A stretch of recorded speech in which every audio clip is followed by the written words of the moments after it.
Peter, thank you very much for joining us. I'd love to talk about what you guys are doing at Onna and how you launched last year a software solution, enterprise, how you launched it and grew it. So a lot of insights to unpack here. But for starters, can you give an introduction, who you are, what you're doing, and what's your company about? Yeah, absolutely. So my name's Peter, as you mentioned. I'm the head of growth at Onna. And what we are is a software solution for companies who are essentially trying to unify their information that exists across their entire tech stack. So if you think about the way modern companies are working, and even yourself perhaps, you work across an array of best-in-breed applications, as opposed to in the past when companies might have just used the Microsoft suite for email, project management, everything they do.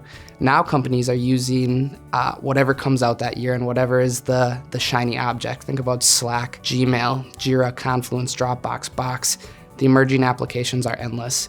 And what Onna helps you do is we help you unify your tech stack to give you access to all your information in one place and make it more usable for you. Can you help me understand that a little bit? What does it look like? I'm using, let's say, Gmail and Slack. What would that look like using Onna? Yeah, so if you're using Gmail and Slack, you might react to something with like an emoji. You might send like a GIF or something. And while that's fun and playful on like a surface level, like behind the scene from a legal and compliance and a security standpoint, companies need to be tracking and storing all that data in case you need to go back and find something later on, in case you need to, for compliance, for security, for even access to something that you're looking for, find that. You could need to go back and see that find that at any time. So the average knowledge worker spends 2 to 4 hours a day just looking for information. So if you think about time that's being wasted on lost productivity, lost efficiency, that's 2 to 4 hours a day that we're aiming to help companies solve. And if you think about that from an enterprise level, think about 5,000 to 10,000 people, even more than that, all wasting 2 to 4 hours a day looking for information. If we can solve that problem on scale, we really help companies become more efficient. So it's not front end that you change how I interact with these platforms, it's on the back end and adding some capabilities like search. So if I need something for Mr. Smith, you can search everything in Dropbox, in Gmail. And you said you launched it last year, I believe. Yeah.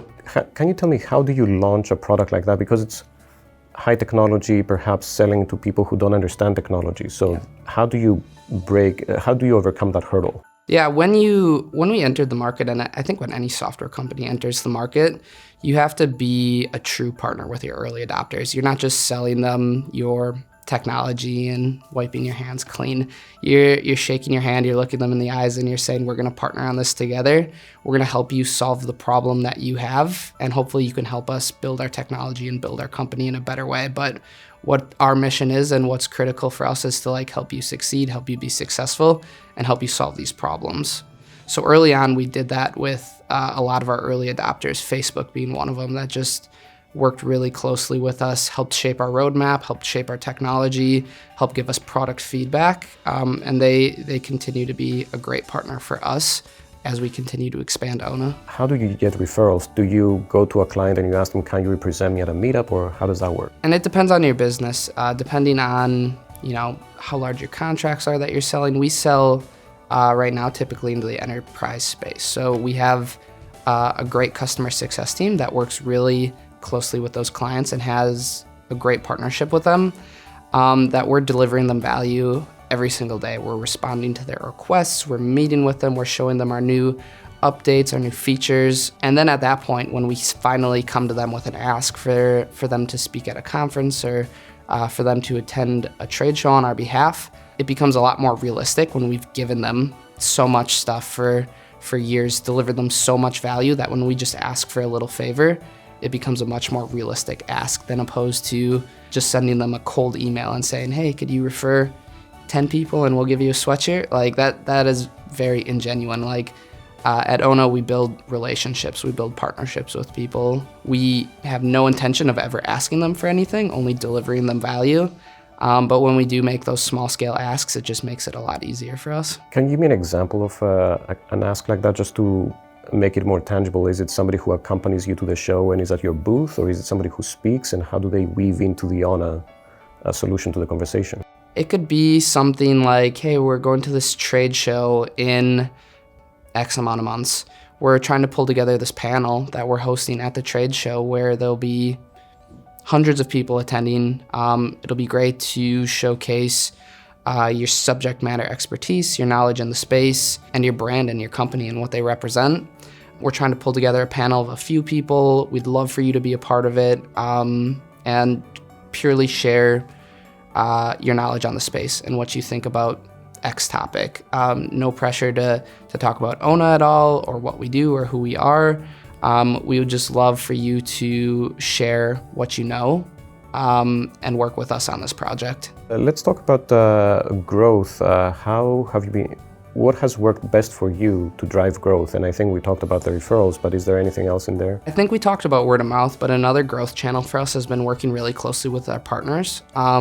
Since we are an application that unifies all technologies, we have a lot of partners. We integrate with a lot of different applications and help solve problems that their application might not necessarily have yet.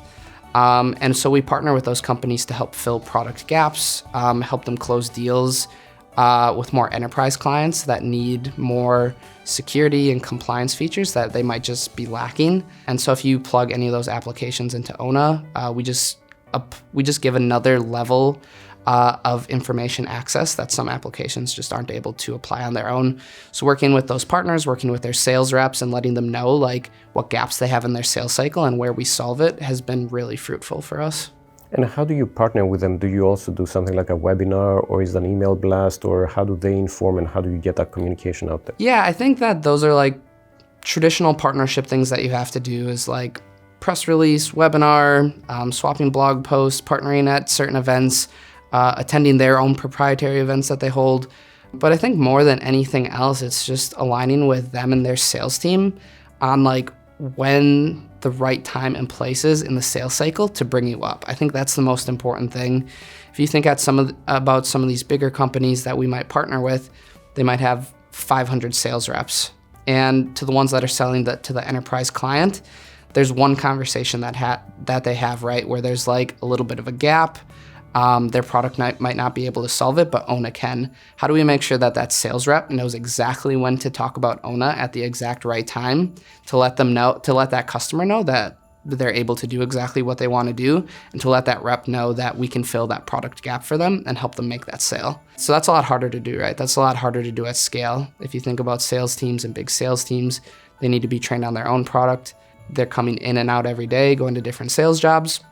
So for us, it's just about working really closely with our partners, giving them the right enablement, making sure we're setting up recurring training sessions with their sales reps. So we'll go to their office, buy them all lunch, give them a 30-minute to an hour spiel, give them all a cool Onna sweatshirt or something, and walk away and let them know that, hey, you can close X amount more deals and make X amount more money just by talking about Onna and how we fill some product gaps that you might have right now. So it sounds like 2020, you may be doing a lot of channel testing, so you're going to be testing different channels. Yep. How do you allocate your resources to the different channels? And can you tell me what are some of the channels you're more excited about, maybe the 2 or 3 you would prioritize? Would be continuing to expand our partnership marketing. We continue to build more partnerships every single day, have more integrations. So continue to work with those other partnership departments at other companies, and then enhance the ones we already have. Also from a new channel, I think that paid media has gotten really saturated, whether it's SEM, whether it's PPC, whether it's social advertising. I think it's gotten really saturated, but I think through the saturation, there's an opportunity to be different, to do things a little bit more different, be a little bit more creative, refine your audience a little bit more, speak directly to them. So I'm excited to continue to test paid media and see how we can make it make sense from a unit economic perspective and have it return a positive ROI for us.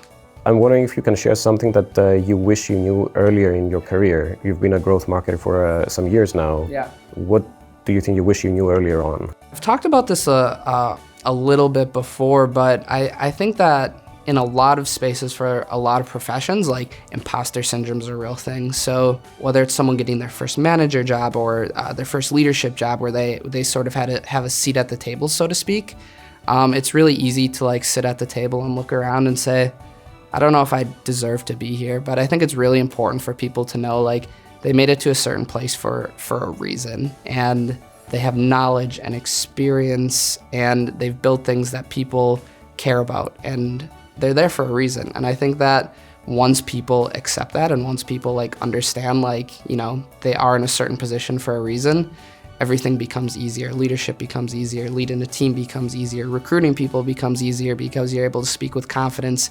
Going to board presentations and talking to other leadership becomes easier. So I think that when people sort of make it into a position of power or somewhere where they think they might not deserve to be, it's just like realizing that you deserve to be there. We can talk about how you're testing the channels and what's working. I think it's going to be a great lesson. Yeah, absolutely. Let's follow up, and I'll tell you about things that have worked and things that haven't worked. You know, there's always going to be both. Awesome. Thank you very much for coming. Yeah, no problem. Thanks for having me.